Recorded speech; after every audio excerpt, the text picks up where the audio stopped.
প্ৰথমতে মই সকলো সাংবাদিক বন্ধুসকলক আদৰণি জনাইছোঁ আয়োজনৰ সম্পাদন কৰি আপোনালোকে নিশ্চিতভাৱে অৱগত ভূমিপুত্ৰ খিলঞ্জীয়াসকলৰ স্বাধিকাৰ সংগ্ৰামখনত মৰাণ জনজাতিকৰণ আৰু ষষ্ঠ অনুচ্ছেদভুক্ত স্বায়ত্ব শাসনৰ প্ৰদানৰ দাবীত মৰাণসকলে দীৰ্ঘদিনীয়াভাৱে দাবী কৰি আহিছে আৰু আন্দোলন কৰি আহিছে। কিন্তু চৰকাৰে বিভিন্ন পক্ষত আলোচনা বিলোচনাৰ যোগেদি মৰাণসকলক জনজাতিকৰণ প্ৰদান কৰা হ'ব বুলি তেখেতলোকে আশ্বাস প্ৰদান কৰিছে, কিন্তু আজি পৰ্যন্ত কৰা নাই। দুখৰ বিষয়, যি সময়ত কংগ্ৰেছ চৰকাৰে চৰকাৰ গঠন কৰি আছিলে সেই সময়ত কংগ্ৰেছ চৰকাৰৰ সময়ত বিজেপি চৰকাৰখনে তেখেতলোকে অসমৰ মৰাণ জনগোষ্ঠীটোৰ লগতে অসমৰ 6 জনগোষ্ঠীৰ জনজাতিকৰণ প্ৰদানকে মূল হিচাপে লৈ তেখেতলোকে এই নিৰ্বাচনত অৱতীৰ্ণ হ'ল। তাৰপিছত অসমৰ 6 জনগোষ্ঠীৰ অসমৰ ৰাইজে জনজাতিকৰণৰ এই বিষয়টো তেখেতলোকে যেনেদৰে আশ্বাস প্ৰদান কৰিছিলে, আশ্বাসক বিশ্বাস কৰি তেখেতলোকে সকলো ৰাইজে তেখেতক ভোটদান কৰিলে, চৰকাৰ গঠন কৰিলে। কিন্তু পৰৱৰ্তী পৰ্যায়ত তেখেতলোকে এই জনজাতিকৰণৰ ইছ্যুটো সম্পূৰ্ণৰূপে এৰাই চলিলে। এইটো দুখৰ বিষয়। যি সময়ত তেখেতলোকে কা আন্দোলনৰ যোগেদি বহিৰাগতক তেখেতলোকে বৰ বিয়া দিবলৈ সক্ষম হৈছে, যি সময়ত তেখেতলোকে বিভিন্ন ধৰণৰ বহিৰাগতৰ সংস্কৃতি আহি আমাৰ অসমীয়া খিলঞ্জীয়াসকলৰ সংস্কৃতি বিপদাপন্ন হৈছে, যি সময়ত আমাৰ খিলঞ্জীয়াসকলৰ ভূমি অধিকাৰ হেৰুৱাই যোৱা উপক্ৰম হৈছে, ৰাজনৈতিক অধিকাৰৰ পৰা বঞ্চিত হ'বলগীয়া হৈছে, তেনে সময়ত কিন্তু অসমৰ ভূমিপুত্ৰসকলৰ কোনো স্বাধিকাৰ সংগ্ৰামখনত তেখেতলোকে কোনো সহযোগিতা কৰা অতি দুখৰ বিষয়। আমি মৰাণ ছাত্ৰ সন্থা সেইবাবে ক্ৰোধিত হৈছোঁ। মৰাণসকলক যি আজিৰ দিনলৈকে যি তেখেতৰ বিশ্বাস আশ্বাস দি এই তেখেতলোকে মৰাণসকলক ঠগি আহিছে, বঞ্চিত কৰি আহিছে, আমি মৰাণ ছাত্ৰ সন্থাৰে ক্ষোভিত হৈছোঁ। সেইবাবে কৈছোঁ যে কি হ'ল, এই এনেকুৱা ধৰণকে তেখেতলোকে আজি দিন কালি দিন কৰি বিজেপি চৰকাৰখনে আজি 10টা বছৰ অতিক্ৰম কৰিলে। কেন্দ্ৰীয় চৰকাৰে আজি 10টা বছৰ অতিক্ৰম কৰি তেখেত নতুন চৰকাৰ গঠন হৈছে। অসমতো ৰাজ্য চৰকাৰটো 10টা বছৰ ওচৰা-ওচৰি হৈছেগে, কিন্তু আজি পৰ্যন্ত এই বিষয়টো বিষয় হৈ ৰৈ আছে। আমি সেইবাবে মৰাণ ছাত্ৰ সন্থাৰে কৈছো যে কেৱল অসমৰ যদি মৰাণসকলক বা অসমৰ অন্যান্য জনগোষ্ঠীক যিসকল জনজাতিকৰণ বিচাৰিছে 6 জনগোষ্ঠীয়ে, এইসকলে যদি অতি শীঘ্ৰে জনজাতিকৰণ প্ৰদান নকৰে, অনাগত দিনত আমি অতি শীঘ্ৰে কাৰ্যসূচী ঘোষণা কৰিছোঁ। আজি সংবাদমেলৰ যোগেদি আজি কাৰ্যসূচী ঘোষণা কৰিছোঁ। অনাগত দিনত ইয়াতকৈ বিষমভাৱে আমি আন্দোলন কাৰ্যসূচী ঘোষণা কৰিম। আমি সেইবাবে আমি ক'বলৈ বিচাৰিছোঁ যে কি হ'ল, আমি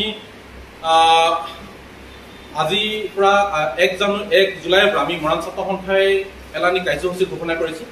আমি দীঘলীয়া কাৰ্য 1 জুলাই তাৰিখে তিনিচুকীয়াত প্ৰধানমন্ত্ৰী ৰাজ্যিক জনজাতি পৰিক্ৰমা মন্ত্ৰী সৰ্বানন্দ সোণোৱালৰ প্ৰতিকৃতি ড্ৰাফ্ট কৰা কাৰ্যসূচী আমি গ্ৰহণ কৰিছোঁ তিনিচুকীয়াত। 16 জুলাই তাৰিখে সদৌ মৰাণ ছাত্ৰ সন্থাৰ আটাইকেইখন জিলা আঞ্চলিক সমিতিৰ সহযোগত আমি তিনিচুকীয়াত সৰ্বাত্মক মটৰচাইকেল ৰেলীয়ে এটা প্ৰতিবাদী কাৰ্যসূচী আমি ৰূপায়ণ কৰিম। 18 জুলাই তাৰিখে সদৌ মৰাণ ছাত্ৰ সন্থাৰ লাহোল আঞ্চলিক সমিতিৰ সহযোগত আমি ডিব্ৰুগড়ৰ জিলা আয়ুক্তৰ কাৰ্যালয়ত ধৰ্ণা কাৰ্যসূচী গ্ৰহণ কৰিছোঁ। 20 জুলাই তাৰিখে সদৌ মৰাণ ছাত্ৰ সন্থাৰ গেলেকী আঞ্চলিক সমিতিৰ সহযোগত আমি শিৱসাগৰ জিলা আয়ুক্তৰ কাৰ্যালয়ত ধৰ্ণা কাৰ্যসূচী গ্ৰহণ কৰিম। আৰু 15 আগষ্টৰ দিনাখন কলা বেজ পৰিধান কৰি আমি তিনিচুকীয়া জিলাৰ আয়ুক্তৰ কাৰ্যালয়ৰ সন্মুখত মানৱ শৃংখলাৰে স্বাধীনতা দিৱস বৰ্জন কাৰ্যসূচী আমি ৰূপায়ণ কৰিম। আৰু লগতে আগন্তুক আমি অতি কম দিনৰ ভিতৰত আমি গুৱাহাটী আৰু গুৱাহাটীৰ চচলত প্ৰতিবাদী কাৰ্যসূচী আমি গ্ৰহণ কৰিছোঁ। লগতে আমাৰ তাৰ পৰৱৰ্তী পৰ্যায়ত আমি দিল্লীত আমি প্ৰতিবাদী কাৰ্যসূচী গ্ৰহণ কৰিম আৰু এখন ৰাষ্ট্ৰীয় ছেমিনাৰ হিচাপে আয়োজন কৰিম। তাৰ তেতিয়ালৈকে যদি চৰকাৰখনে আমাৰ মৰাণসকলৰ জনজাতিকৰণৰ বিষয়টোক যদি কোনো গুৰুত্ব প্ৰদান নকৰে, পৰৱৰ্তী পৰ্যায়ত আমি অসম বন্ধৰ দৰে কাৰ্যসূচী ৰূপায়ণ কৰিম, অৰ্থনৈতিক অৱৰোধ আমি কাৰ্যসূচী ৰূপায়ণ কৰিম। গতিকে আমি এনেকুৱা ধৰণকে আমি জনজাতিকৰণৰ এই আন্দোলনখনক আমি তেনেকুৱা ধৰণে আগবাঢ়ি যাব বিচাৰিছোঁ।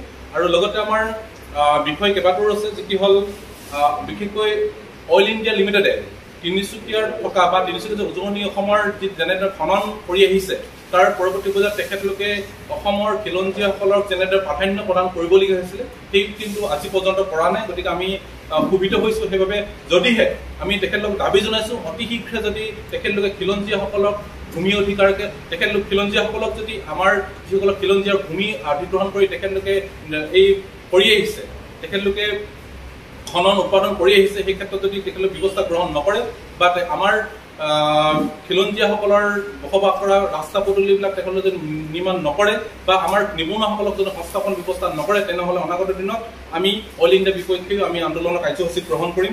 লগতে আপোনালোকে নিশ্চিতভাৱে অৱগত বৰ্তমান অৱস্থাত অসমৰ ক্ষুদ্ৰ চাহ খেতিয়কসকলৰ সমস্যাৰ জৰ্জৰিত হৈ আছে। আৰু ক্ষুদ্ৰ চাহ খেতিয়কসকলৰ যিটো সমস্যা, ক্ষুদ্ৰ চাহ খেতিয়কসকলৰ বৰ্তমান অৱস্থাত চাহপাতৰ মূল্য নিৰ্ধাৰণ আজি পৰ্যন্ত হোৱা নাই।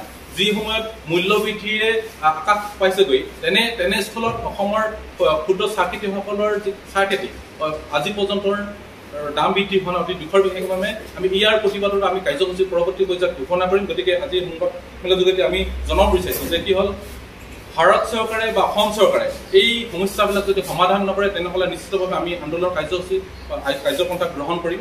দুখৰ বিষয় যে আমি বিভিন্ন সময়ত পাই আহিছোঁ যে ভাৰত চৰকাৰে বা অসম চৰকাৰে বিভিন্ন সময়ত কৈ আহিছে যে কি হ'ল, অসমত বিশেষকৈ জনজাতিসকলক বা খিলঞ্জীয়াসকলক বিভিন্ন ধৰণৰ সুবিধা প্ৰদান কৰা হৈছে। সেইটো সম্পূৰ্ণ মিছা কথা কৈছে। লগতে আৰু তেখেতে কৈ আহিছে যে কি হ'ল, বিশেষকৈ উত্তৰ পূৰ্বাঞ্চলত শান্তিৰ যিটো প্ৰতিক্ৰিয়া, যিটো অশান্তিৰ উত্তৰ পূৰ্বাঞ্চলত শান্তিলে তেখেতলোকে ঘূৰাই আনিম বুলি যিটো মিছা কথা কৈ আহিছে, সেইটো আমি মৰাণ ছাত্ৰ সন্থাই ক'ব বিচাৰিছোঁ যে সেয়া কিন্তু শান্তি পৰিৱেশ ঘূৰি আহিছে। সেইটো কিন্তু একমাত্ৰ মৰাণ ছাত্ৰ সন্থাকে আদি কৰি অসমৰ বিভিন্ন জাতি জনগোষ্ঠীয় সংগঠনৰ প্ৰচেষ্টা, অসমৰ জনসাধাৰণৰ প্ৰচেষ্টাত অসমৰ আৰু উত্তৰ পূৰ্বাঞ্চলত শান্তিৰ পৰিৱেশ সৃষ্টি হৈছে। কিন্তু যদি ক'ব বিচাৰিছোঁ, ইয়াৰ মূলতে কাৰণ হৈছে বিজেপি চৰকাৰখনে যেনেদৰে এই ব্যৱস্থাটো কৰিছিলে, শান্তি গ্ৰহণ কৰাৰ ক্ষেত্ৰত যি ব্যৱস্থা গ্ৰহণ কৰিছোঁ বুলি কৈছে, আমি কৈছোঁ যে কি হ'ল, এইবাবে তেখেতলোকক বিশ্বাস ৰাখিছিলে, আস্থা ৰাখিছিলে যে কি হ'ল, সেই বিজেপি চৰকাৰখনে অসমত তেখেতলোকে আমাক শান্তি প্ৰতিষ্ঠা কৰি অসমৰ খিলঞ্জীয়াসকলৰ লগত একেলগে অসমত উন্নয়নৰ কাম কৰি যাব। কিন্তু তেখেতলোকে অসমৰ উন্নয়নৰ ক্ষেত্ৰত কোনো প্ৰাধান্য প্ৰদান কৰা নাই। খিলঞ্জীয়াসকলৰ ৰাজনৈতিক অধিকাৰ আজি পৰ্যন্ত প্ৰদান এই আন্দোলনখনৰ সদৌ মৰাণ ছাত্ৰ সন্থাৰ মৰাণ জাতীয় মহিলা পৰিষদৰ উদ্যোগত আৰু মৰাণ জনগোষ্ঠী আটাইকেইটা সংগঠনৰ সহযোগত এই আন্দোলন প্ৰক্ৰিয়াত আমি আন্দোলন আগবঢ়াই নিম। এতিয়ালৈকে আমি 6 জনগোষ্ঠীৰ লগত হেৰি কৰা নাই। গতিকে আমি মৰাণ ছাত্ৰ সন্থাই সুকীয়াকৈ আন্দোলন বহু আগতে আমি একচুৱেলি কি হ'ল, চৰকাৰৰ প্ৰতি আমাৰ বিশ্বাস আছিলে। তেখেতলোকে বিভিন্ন সময়ত যে কয় যে ক'লো যে তেখেতলোকে জনজাতিকৰণ প্ৰচেষ্টা তেখেতলোকে কৰি দি বুলি তেখেতলোকে যিটো আশ্বাস আৰু দি আহিছে। কিন্তু এইবাৰ নহ'ব। 10 বছৰ বহু সময় হ'ল, 10টা বছৰ এটা বছৰ যে 10টা বছৰ অতিক্ৰম কৰিলোঁ। 10টা বছৰ আমি মৰাণ ছাত্ৰ সন্থাই 10টা বছৰ তেখেতলোকৰ সেই কথাত আমি মানি লৈছিলোঁ, তেখেতলোকৰ আশ্বাস আৰু বিশ্বাসত মানি লৈ সন্মান জনাই আমি আলোচনাটো কৰিছিলোঁ আৰু তেখেতলোকক হেৰি কৰিছিলোঁ। কিন্তু তেখেতলোকে এই আশ্বাস আৰু বিশ্বাস মিছাৰূপে যিটো মিছা প্ৰতিশ্ৰুতি দি আহিছিলে, তাক আমি মৰাণ ছাত্ৰ সন্থাৰ ধিক্কাৰ জনাইছোঁ। এই আন্দোলন কিন্তু এবাৰ সাংঘাতিক ধৰণকে হ'ব। এই আন্দোলন যদিহে আমাৰ এই ব্যৱস্থাখিনি গ্ৰহণ নকৰে, আমি তিনিচুকীয়াৰ পৰা আদি কৰি উজনি অসমত আমি এই সবলভাৱে সাংঘাতিক ধৰণকে আমি অৰ্থনৈতিক অৱৰোধ কৰিম। যদিহে আমাৰ এই দাবীখিনি পূৰণ নকৰে, তেনেহ'লে অৰ্থনৈতিক অৱৰোধ হ'ব। এই অৰ্থনৈতিক অৱৰোধ কিন্তু যেতিয়ালৈকে মৰাণসকলৰ এই যি দাবী বা এই দাবী যদি পূৰণ নকৰা পৰ্যন্ত কিন্তু আমি এই আন্দোলন অব্যাহত ৰাখিম। নিশ্চিতভাৱে হয়তো ক'ৰবাত নহয় ক'ৰবাত তেনেকুৱা যদি নজিৰ আছে, কিন্তু বৰ্তমান সমিতিখনে তেনেকুৱা ধৰণে সিদ্ধান্তসমূহ আমাৰ আচলতে গ্ৰহণ কৰা নাই। আমাৰ যেতিয়ালৈকে ন্যায্যপ্ৰাপ্ত সংগ্ৰাম, জনজাতিকৰণ আৰু ষষ্ঠ অনুসূচীৰ স্বায়ত্তশাসনৰ দাবী যেতিয়ালৈকে পূৰ্ণ নহ'ব, তেতিয়ালৈকে কিন্তু মৰাণ ছাত্ৰ সন্থাই ধাৰাবাহিকভাৱে আন্দোলন কৰি যাব। আৰু আন্দোলন ঘোষণা কৰি আমি উঠাই লোৱা প্ৰশ্নই নাহে। আমি নিশ্চিতভাৱে আন্দোলনখিনি আগবঢ়াই নিম। আৰু এই ক্ষেত্ৰত নিশ্চিতভাৱে মৰাণ জনজাতিয়ে সিদ্ধান্ত ল'ব, মৰাণ ছাত্ৰ সন্থাই নহয়। আমি ৰাইজৰ প্ৰতিনিধি হিচাপে, ৰাইজৰ এজন সেৱক হিচাপে আচলতে মৰাণ ছাত্ৰ সন্থাই মৰাণ জনজাতিৰ বাবে কাম কৰিছে। গতিকে অনাগত দিনত যিসমূহ সিদ্ধান্ত গ্ৰহণ কৰা হ'ব, মৰাণ জনজাতিয়ে ল'ব।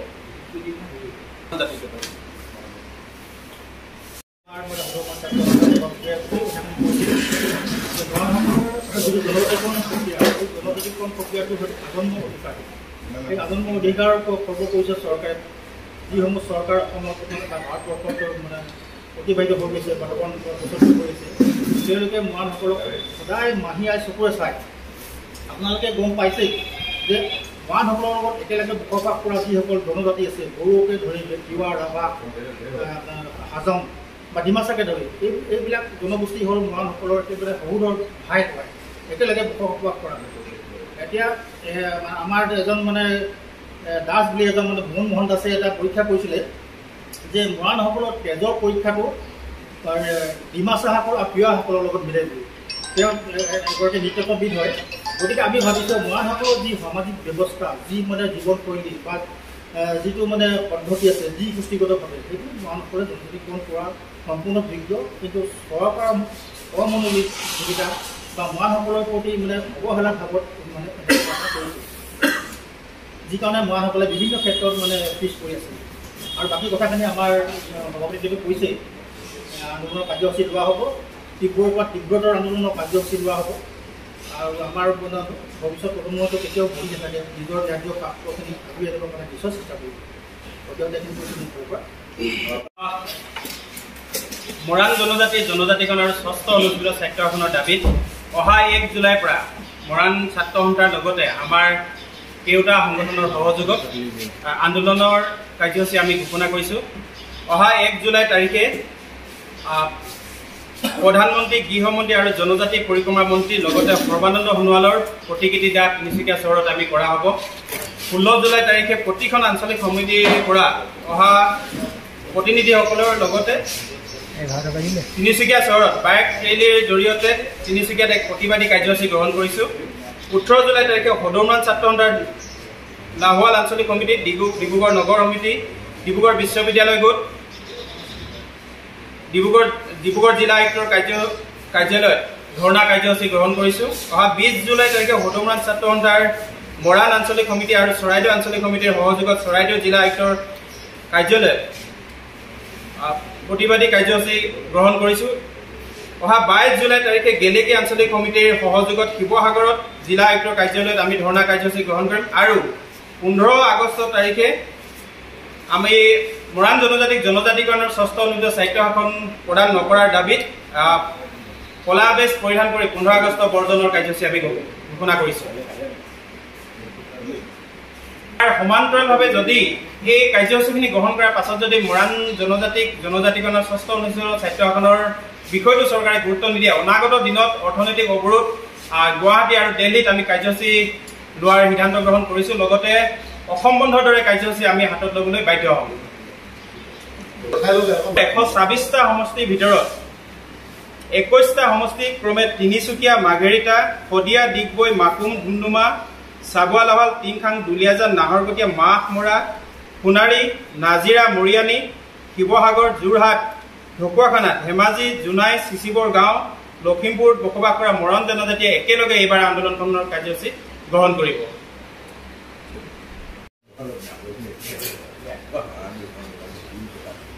শ্ৰদ্ধাৰ সকলো সংবাদদাতালৈ আমি স্বাগতম জনাইছোঁ। সদৌমৰাণ ছাত্ৰ সন্থাই আজি আমি সংবাদমেলখন আয়োজন কৰিব লৈছোঁ। পোনপ্ৰথমে মই আপোনালোকক চিনাকি আমাৰ সভাপতি প্ৰবীন্দ্ৰ বৰাদেৱ, উপদেষ্টা কুলেশ্বৰ চুতীয়াদেৱ, উপসভাপতি সঞ্জিত মৰাণ, সহকাৰী সাধাৰণ সম্পাদক বিৰাজ মৰাণ, সাংগঠনিক সম্পাদক অৰবিন্দ বৰুৱা আৰু মিত্ৰ সম্পাদক ৰাজকুমাৰ নেওগ আৰু মই সাধাৰণ সম্পাদক জয়কান্ত বৰা। ইয়াৰ পাছতে আমি আজি সংবাদমেলখন আয়োজন কৰাৰ মূলতে হৈছে মৰাণ জনজাতিক চৰকাৰে কৰি অহা প্ৰবঞ্চনা, জনজাতিকৰণ আৰু ষষ্ঠ অনুসূচিত স্বায়ত্তশাসনৰ দাবীত যি মৰাণ জনজাতিৰ কেওটা সংগঠনে ধাৰাবাহিকভাৱে আন্দোলনৰ কাৰ্যসূচী হাতত লৈ আছিল। এই আন্দোলনৰ ফলত বৰ্তমানলৈকে কিন্তু মৰাণ জনজাতিকৰণ আৰু ষষ্ঠ অনুসূচিত স্বায়ত্তশাসন প্ৰদান নকৰিলে। এই কথাখিনি আমি বাৰে বাৰে চৰকাৰে ঘৰত জনাই থকা স্বত্বেও শেহতীয়াকৈ যেতিয়া বিজেপি চৰকাৰখন 2016 চনত বিজেপি চৰকাৰ গঠন হৈছিল, তেতিয়া এটা কথা স্পষ্টভাৱে তেওঁলোকে কৈছিল যে অসমৰ খিলঞ্জীয়া জনগোষ্ঠীসমূহক সুবিধা প্ৰদান কৰা হ'ব, গুৰুত্ব প্ৰদান কৰা হ'ব। কিন্তু আমি দেখিলোঁ যে বিশেষকৈ মৰাণ জনজাতিক যিদৰে সুবিধাখিনি আচলতে প্ৰদান কৰিব লাগিছিল আৰু যিদৰে মৰাণ জনজাতিকৰণ আৰু ষষ্ঠ অনুসূচিত স্বায়ত্তশাসন প্ৰদান কৰিবলৈ আমি যি দীৰ্ঘদিনীয়া দাবী জনাই আহিছিলোঁ, এই দাবীটো কিন্তু আজিলৈকে বিজেপি চৰকাৰখনে আহ্বান কৰি আহিছে। শেহতীয়াকৈ হিমন্ত বিশ্ব শৰ্মাদেৱৰ নেতৃত্বত যিখিনি সমিতি গঠন কৰি দিছিল, এই সমিতিখনে আচলতে প্ৰতিবেদনসমূহ কি পৰ্যায়ত আছে আজিলৈকে কিন্তু আমাৰ স্পষ্ট আকাৰত জনাই নিদিলে। গতিকে শেহতীয়াকৈ আমাৰ পদুমৰাণ ছাত্ৰ সন্থাৰ লগতে আমাৰ কেওটা সংগঠনে এটা সিদ্ধান্ত লৈছো, যদি 2026 চনৰ আগত মৰাণ জনজাতিক জনজাতিকৰণ নিদিয়ে অনাগত ভৱিষ্যতে কিন্তু চৰকাৰখনে গণতান্ত্ৰিকভাৱে হওক অন্যান্য পন্থাৰে হওক এক আন্দোলনৰ মুখামুখি হ'ব লাগিব। ইয়াৰ বাবে কিন্তু চৰকাৰখন দায়ী হ'ব। আমি এই আন্দোলনৰ কাৰ্যসূচী আমি ইতিমধ্যে হাতত লৈছো। অহা 1 জুলাইৰ পৰা আমি আন্দোলনৰ কাৰ্যসূচী হাতত লৈছো। এই আন্দোলনৰ বিষয়খিনি আমাৰ সভাপতিদেৱে আপোনালোকক অৱগত কৰিব। বহু সমস্যা জড়িত হৈছে, এইবিলাক কিন্তু আজি পৰ্যন্ত সুবিধা প্ৰদান কৰা নাই। সেইবাবে কৈছো যে কি হ'ল, সেই সমস্যা যদিহে পুনৰ যদিহে তেখেতলোকে অতি সোনকালে যদি অসমীয়া খিলঞ্জীয়াসকলৰ মৰাণসকলকে আদি কৰি অন্যান্যসকলৰ যদি এই খিলঞ্জীয়াসকলৰ অধিকাৰক যদি তেখেতলোকে কোনো ব্যৱস্থা গ্ৰহণ নকৰে, অনাগত দিনত যে পুনৰ অশান্তি পৰিৱেশ সৃষ্টি নহ'ব কোনো মানে নাই। নৱপ্ৰজন্মসকলক আমি মৰাণসকলে বা অন্যান্য জাতি জনগোষ্ঠীৰ সংগঠনবিলাকে আমি তেখেতলোকক সকলো ক্ষেত্ৰত এটা পৰিৱেশ আনি সমাজ এটা ভাল পৰিৱেশ আনি তেখেতলোকক এটা পৰিৱেশলৈ নি আছো। কিন্তু তেখেতলোকে যদি এনেকুৱা ধৰণৰ ব্যৱস্থা গ্ৰহণ কৰি থাকে, আমাক খিলঞ্জীয়াসকলক বঞ্চিত কৰি থাকে, অনাগত দিনত সেই নৱপ্ৰজন্মসকলে বেলেগ এটা দিশত যাবলৈ বাধ্য হোৱা নিশ্চিত। গতিকে ইয়াৰ বাবে যদিহে অসমৰ পুনৰ অশান্তি পৰিৱেশ সৃষ্টি হয়, তাৰ বাবে জগৰীয়া কিন্তু চৰকাৰে হ'ব। গতিকে আমি এইখিনিয়ে কথা। গতিকে পৰৱৰ্তী পৰ্যায়ত আমি মৰাণ ছাত্ৰ সন্থাৰ প্ৰতিটো কাৰ্যসূচীত এই হ'বলগীয়া প্ৰতিটো কাৰ্যসূচীত সকলো ৰাইজৰ মৰাণ ৰাইজৰ সহযোগিতা বিচাৰিছোঁ, অসমীয়া বিভিন্ন জাতি জনগোষ্ঠীৰ ৰাইজৰ সহযোগিতা বিচাৰিছোঁ। এই আন্দোলনৰ যোগেদি অসমৰ অস্তিত্ব ৰক্ষা সংগ্ৰামখনত মৰাণসকলৰ স্বাধিকাৰ সংগ্ৰামখনত যাতে আমি আমাৰ ষষ্ঠ অনুসূচীভুক্ত ছাত্ৰখন প্ৰদান পাওঁ, মৰাণসকলৰ মূল দাবী জনজাতিকৰণ এই অধিকাৰ পাওঁ, তাৰ বাবে আমি সংগ্ৰাম অব্যাহত ৰাখিম। গতিকে সকলো ক্ষেত্ৰত সকলো ৰাইজৰ সহযোগিতা বিচাৰিছোঁ, সাংবাদিক বন্ধুসকলৰ সহযোগিতা বিচাৰিছোঁ। গতিকে ইয়াৰ পাছতে আমাৰ বিধানসভা সমষ্টিৰ প্ৰায় 3 লাখ মৰাণ মানুহে একেলগে এই সংগ্ৰামখন আগবঢ়াই দিব। তিনিচুকীয়া, ডিগবৈ, মাৰ্ঘেৰিটা, ডুমডুমা, শদিয়া, মাকুম, চাবুৱা, লাহোৱাল, টিংখান, দুলীয়াজান, মাহমৰা, সোণাৰী, নাজিৰা, শিৱসাগৰ, মৰিয়ানী, ঢকুৱাখানা, ধেমাজি, জোনাই, চিচিবৰগাঁও আৰু লখিমপুৰ এই 19টাকৈ বিধানসভা সমষ্টিত আমাৰ মৰাণ জনগোষ্ঠী বসবাস কৰি আছে। আৰু এই 19টা বিধানসভা সমষ্টিত কিন্তু আমি এই সংগ্ৰামখন আগবঢ়াই নিম। যদি জনজাতিকৰণৰ বিষয়টো যদি এইবাৰ চৰকাৰে গুৰুত্ব নিদিয়ে, 19টাকৈ বিধানসভা সমষ্টিৰ পৰৱৰ্তী সময়ত কিন্তু তেওঁলোকে আমাৰ আন্দোলনখনৰ মুখামুখি হ'বলৈ সাজু থাকক।